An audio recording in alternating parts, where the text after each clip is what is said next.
Oke, selamat pagi. Hari ini kita akan belajar tentang dinamika kependudukan di Indonesia. Dalam bahasa geografinya adalah demografi. Nah, biasanya di materi ini, bab ini adalah kita mempelajari tentang bab 1 di semester 2. Nah, yang kita pelajari adalah sumber data kependudukan yang pertama. Apa itu sumber data kependudukan? Sumber data kependudukan itu dibagi menjadi 3. Yang pertama adalah sensus, yang kedua adalah survei, yang ketiga adalah registrasi. Nah, saya akan menjelaskan tentang apa itu sensus. Nah, sensus itu adalah pencatatan penduduk yang dilakukan setiap 10 tahun sekali di negara berkembang dan 5 tahun sekali di negara maju. Nah, gunanya sensus ini adalah untuk mengetahui jumlah penduduk secara keseluruhan pada suatu negara, sehingga kita mengetahui berapa banyak negara yang berada di negara tersebut atau penduduknya berada di negara tersebut. Nah, yang kedua adalah survei. Nah, apa itu survei? Survei itu adalah penghitungan jumlah penduduk yang diambil menggunakan sampel terbanyak di suatu wilayah atau daerah tertentu. Nah, itu adalah survei. Dia mengambil sampel pada suatu wilayah terbanyak penduduknya. Nah, sehingga bisa menghitung, misalnya di pulau Indonesia ini, yaitu Pulau Jawa yang diambil. Karena Pulau Jawa itu penduduknya sangat padat. Nah, yang ketiga adalah registrasi. Apa registrasi? Registrasi itu identik dengan pencatatan penduduk. Nah, pencatatan seperti kelahiran, kematian, perceraian, perkawinan, dan migrasi. Nah, itu tentang sumber data kependudukan. Ya, intinya sumber data kependudukan itu untuk mengetahui jumlah penduduk yang ada di suatu negara. Oke, baik. Yang kedua adalah mobilitas penduduk. Apa itu mobilitas penduduk? Mobilitas penduduk adalah pergerakan penduduk. Nah, mobilitas penduduk itu dibagi menjadi yang kita ketahui dasarnya, yaitu ada 6. Yang pertama, transmigrasi. Apa itu transmigrasi? Transmigrasi adalah perpindahan penduduk dari pulau yang padat penduduknya ke pulau yang jarang penduduknya. Nah, seperti Pak Tono berasal dari Pulau Jawa, lalu dia pindah ke Kalimantan untuk mencari pekerjaan. Nah, itu namanya adalah transmigrasi. Nah, yang kedua adalah urbanisasi. Urbanisasi adalah perpindahan penduduk dari desa ke kota. Misalnya Pak Hendri berasal dari desa Sumedang, lalu pindah ke kota Jakarta. Nah, karena di desa dia tidak mempunyai pekerjaan, itu namanya urbanisasi. Lalu yang ketiga itu adalah imigrasi. Apa itu imigrasi? Imigrasi adalah perpindahan penduduk dari negara lain masuk ke negara kita. In artinya masuk, ya. Nah, misalnya Vladimir Putin berasal dari negara Rusia, lalu dia masuk ke negara Indonesia untuk pergi ke tempat wisata, yaitu Candi Borobudur. Nah, yang keempat adalah emigrasi. X artinya keluar. Nah, misalnya Pak Jaka itu adalah orang Indonesia. Karena di Indonesia itu tidak ada pekerjaan, Pak Jaka pindah ke negara Malaysia untuk mendapatkan pekerjaan di negara Malaysia. Nah, itu namanya emigrasi. Lalu ruralisasi. Apa sih ruralisasi? Nah, ruralisasi itu adalah kembalinya penduduk ke daerah asal. Nah, untuk menetap di kampungnya kembali. Lalu komuter. Apa sih komuter? Nah, komuter adalah komuter itu perpindahan penduduk dalam satu wilayah dan tidak mencapai waktu 24 jam. Ya, mungkin karena dia bekerja di tempat lain sehingga dia melakukan yang namanya pulang pergi dan tidak sampai dalam satu hari dia pulang lagi ke rumahnya. Oke, selanjutnya kualitas penduduk. Kualitas penduduk itu ada 3. Yang pertama pendidikan, yang kedua kesehatan, dan yang ketiga yaitu sarana dan prasarana. Nah, pendidikan itu mempengaruhi tentang kualitas penduduk. Apabila suatu negara pendidikannya tinggi, maka negara tersebut menjadi sebuah negara yang maju karena sudah pintar-pintar. Yang kedua yaitu kesehatan.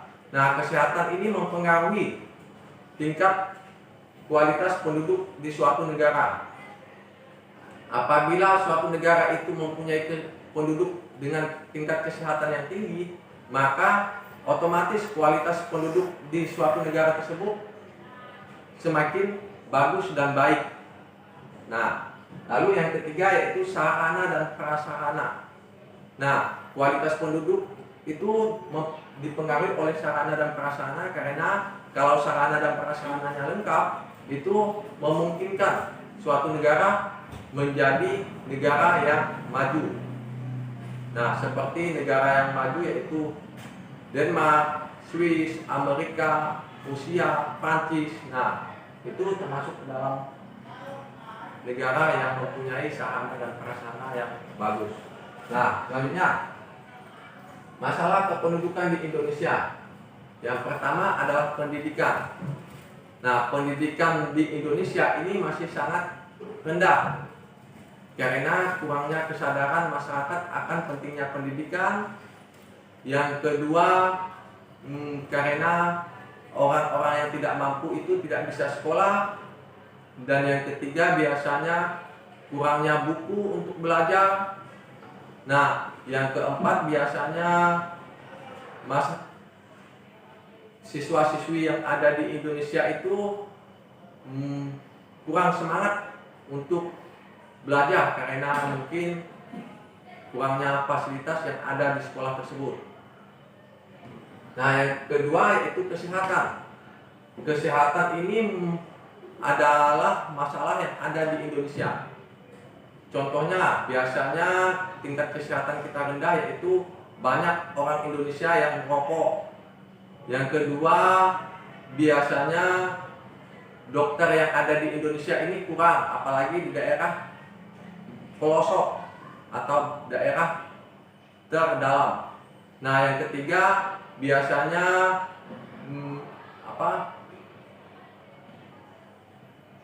perawat yang ada di Indonesia ini kurang.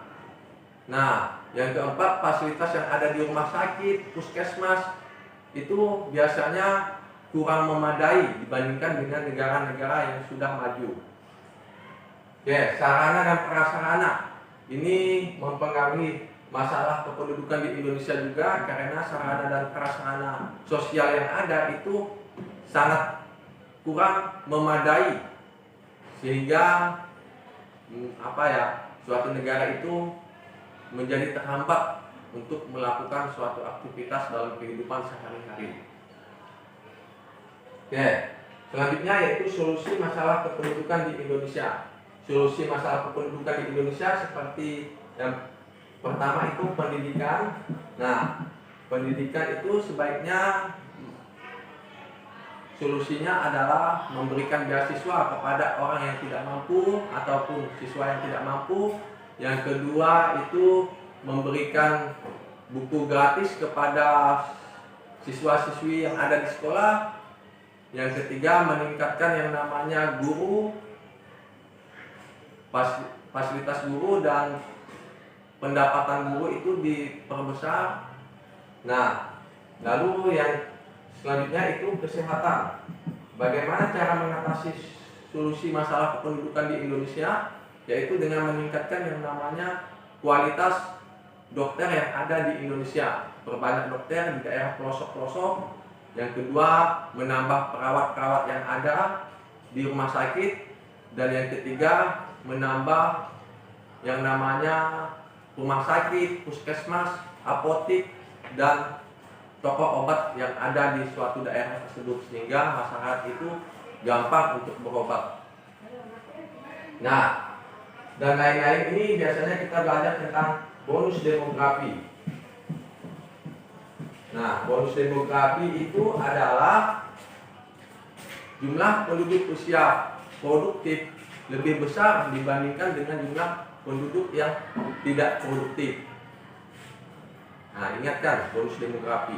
Indonesia mengalami bonus demografi juga, ya, sama dengan India. Sehingga Indonesia itu harus memanfaatkan bonus demografinya. Nah, selanjutnya adalah piramida penduduk.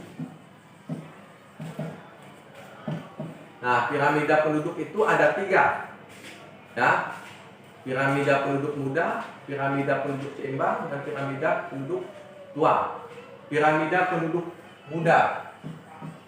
Nah, piramida penduduk muda ini biasanya identik dengan angka kelahiran tinggi, banyak pernikahan di usia muda, dan yang ketiga biasanya tidak melaksanakan program KB. Nah, ya, biasanya menambah yang namanya kependudukan di Indonesia, sehingga Indonesia menjadi piramida penduduk muda. Nah, yang piramida penduduk seimbang. Nah, piramida penduduk seimbang itu adalah penduduk usia muda, tua, dan dewasa itu seimbang. Dia berbentuk limas, dan yang ketiga berada di negara-negara seperti negara Swedia, ya, negara Denmark. Nah, dan negara biasanya negara yang berada di benua Eropa. Nah, lanjut lagi piramida penduduk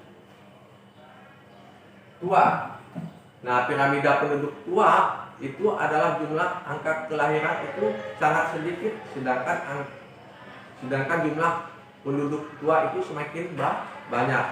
Nah, biasanya penduduk tua itu berada di negara maju. Contoh negaranya adalah Belanda, Jerman, dan Amerika Serikat. Nah, itu ya. Nah, jadi kalian sudah memahami tentang dinamika kependudukan di Indonesia. Selanjutnya adalah angka beban ketergantungan.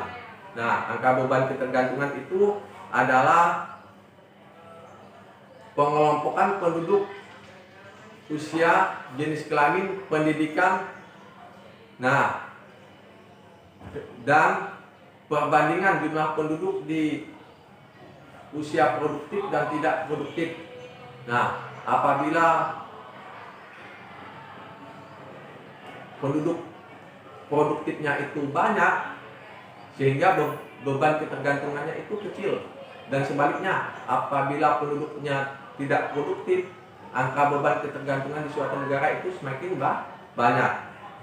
Nah, mungkin itu saja. Nanti ada part 2-nya, yaitu bagian 2-nya tentang dinamika kependudukan di Indonesia. Mungkin sampai di sini, dan saya ucapkan selamat pagi dan selamat beraktivitas dan selamat belajar. Semoga semakin hari semakin pintar. Oke.